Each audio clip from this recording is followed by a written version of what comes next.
Every May, on the harbor boardwalk in Destin, Florida, a man named Alex Fogg watches divers stack thousands of dead fish onto a measuring table behind a seafood restaurant.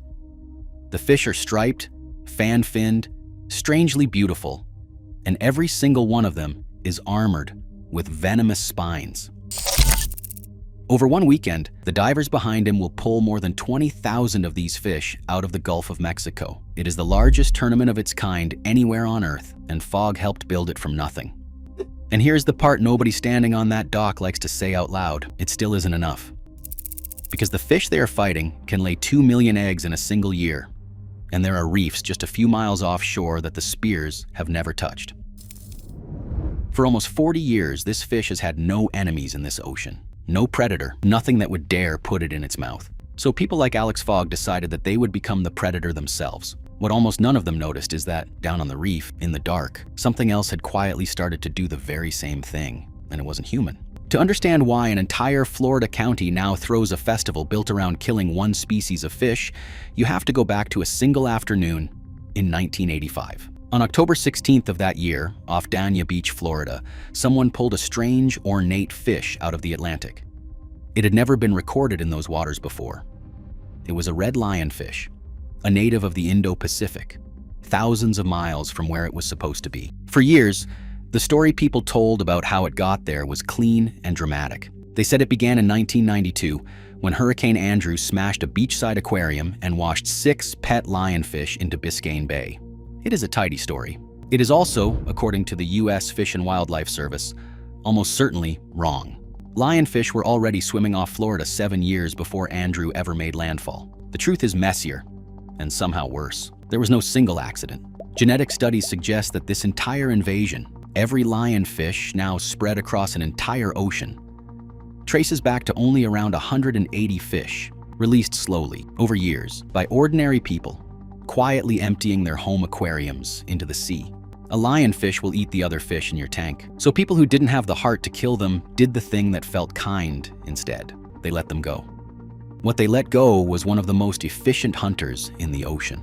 It herds smaller fish into a corner with those wide, fanning fins and swallows them whole, and the prey here in the Atlantic had never seen a shape like it before, so they don't even run. On a fresh reef, one single lionfish can wipe out close to 4 out of every 5 young native fish in a matter of weeks, and it does not stop.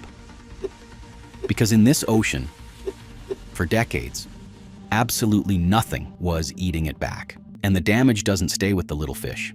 Many of the species a lionfish swallows are the grazers, the ones that spend all day scraping algae off the coral and keeping it clean. Pull those grazers off a reef, and the algae runs wild, smothering the coral until it dies. These are reefs that more than 40 million people in the Caribbean lean on for food and for work. Reefs that hold up a dive tourism industry worth over $2 billion. A pretty aquarium fish, set loose a few at a time, had quietly become a threat to all of it. So humans appointed themselves to the job, and nowhere have they thrown themselves at it harder than the Florida Panhandle. In 2019, Alex Fogg launched the Emerald Coast Open in Destin, and it has since grown into the largest lionfish tournament in the world. The rules are simple. Teams of divers go out for 2 days, and whoever brings back the most fish takes a share of well over $100,000 in prizes. You cannot catch a lionfish with a rod and a reel. They don't chase bait. The only way to kill one is for a person to swim down and spear it, by hand, one fish at a time. And the divers have done exactly that, by the tens of thousands. In a single recent tournament, they removed more than 20,000 fish in one weekend. Since the event began, it has pulled over 100,000 lionfish out of the Gulf. They didn't stop at killing them. They put them on the menu. Lionfish, it turns out, are mild and white and flaky, somewhere between snapper and grouper, once you carefully trim away the venomous spines. So Destin built a whole restaurant week around eating the invader, with local chefs competing to cook it. The entire philosophy fits on a bumper sticker: eat them to beat them. If nature refused to eat this fish, the thinking went, then maybe enough of us could put it on enough dinner plates to finally matter. And then you look at the actual math, and your stomach drops. A single female lionfish can release around 2 million eggs in 1 year. She spawns every few days, wrapping each batch in a bitter, toxic coating so that nothing in the sea will touch them. She is ready to breed before she is even a year old, while the native fish around her need 3 to 5 years just to start. So you can send 100 divers down onto a reef, strip it absolutely clean, win your trophy, and within a few weeks, fresh larvae have drifted in on the current and the reef is crawling again. If you thought the invasion was bad, this is the part that made marine biologists lose sleep. The spears were never going to win this on their own. Killing them one at a time was holding back the tide with a single bucket. So a small group of divers, far to the south, decided to try something much stranger. If the ocean would not fight this fish on its own, they would try to teach it how. The place where this really took hold was Roatan, a Honduran island wrapped in some of the most beautiful reef in the Caribbean. Spearfishing is illegal in Honduras, but the local marine park won a special exception.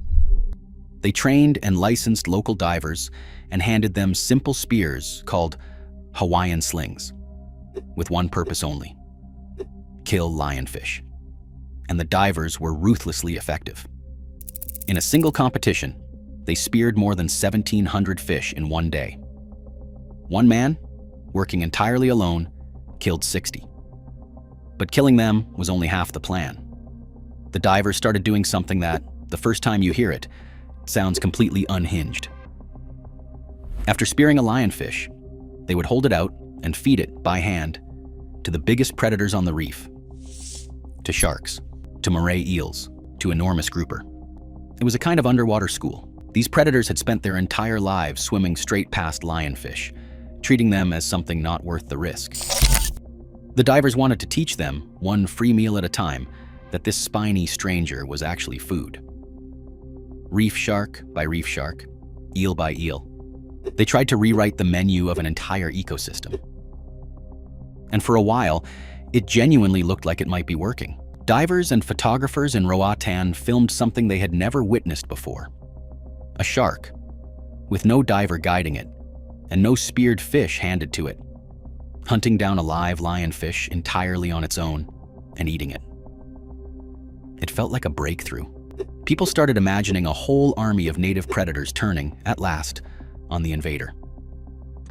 Then the science arrived, and it was blunt. In 2013, researchers studied reefs across Mexico, Belize, Honduras, Cuba, and the Bahamas, and found that native predators were not controlling lionfish numbers at all. Anywhere humans weren't actively spearing them, the lionfish just kept winning. And the hand feeding turned out to have a dangerous edge. Sharks and eels that learn to link divers with an easy meal stop being cautious. They start shadowing divers. They get bold and pushy and they bite. The very thing meant to recruit nature into the fight was teaching predators to treat a human as a dinner bell. One by one, the marine parks began warning people to stop. The grand plan to train the reef quietly came apart. And that should have been the end of the hopeful version of this story. The spears couldn't keep up. The dinner plates couldn't keep up. The sharks could not be taught. By nearly every official measure, the lionfish had simply won. Except that out on the reef, with nobody feeding anything and nobody pointing a camera, the fish themselves had started to change. It first showed up in the stomachs of fish that divers had caught for completely unrelated reasons.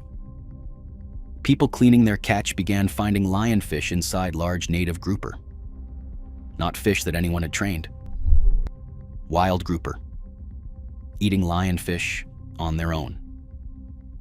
Off Little Cayman, a researcher filmed a Nassau grouper stalk a lionfish and swallow it whole, with no human anywhere in the frame. And in the Bahamas, scientists studying one of the best protected reefs in the entire Caribbean, a reserve packed with big old grouper, found something striking. Where the grouper were thickest, the lionfish were dramatically fewer. As grouper increased, lionfish numbers fell, several times over. It was not proof that grouper alone could win the war, but it was a pattern, and the pattern pointed in one clear direction. The person who may understand the big picture best is Steve Giddings, the chief scientist for NOAA's National Marine Sanctuaries. And what he has been saying lately is quietly remarkable. In many areas, he says, lionfish numbers seem to have passed their peak. They are coming down, and nobody is entirely certain why. One possibility is that the lionfish are running low on the easy prey that fueled their explosion in the first place. The other possibility is the one that would have sounded like a fairy tale just a decade ago, that the reef's own predators are finally, slowly, learning that lionfish can be eaten. And the fishermen keep reporting the same thing. Lionfish, turning up inside the creatures that live there. There is even good reason to believe the predators were better armed all along than anyone gave them credit for. When a shark or a grouper does eat a lionfish, it usually swims off with no injury at all. A grouper simply engulfs the whole fish, spines and everything, before it can do a thing. A shark's skin is covered in hard, tooth-like scales, and around its jaws, those famous spines struggle to find anything soft enough to pierce. The weapons that terrified every other fish in the Atlantic were never quite as invincible as they looked. The predators only had to decide the meal was worth the trouble. And the lionfish know it now. On reefs where divers regularly hunt them, lionfish have begun to behave differently. They tuck deeper into the coral. They turn skittish and bolt sooner. They shift their hunting to the dim edges of dawn and dusk. After a lifetime as a fish that feared nothing on Earth, the lionfish of the Atlantic are, for the very first time, starting to act like prey. Which answers the question we began with. The largest tournament on the planet will never spear its way to victory. The dinner plates help, but they will not finish it. What is actually turning this tide is the slow, unscripted thing unfolding on the reef itself, as an entire ecosystem teaches itself, with no one's permission, to eat the fish we set loose. There is a lesson buried in all of this, and it is not an entirely comfortable one. We spent decades and untold millions treating the lionfish like a war we could win with enough effort, enough spears, enough volunteers, enough money and tournaments and prize purses.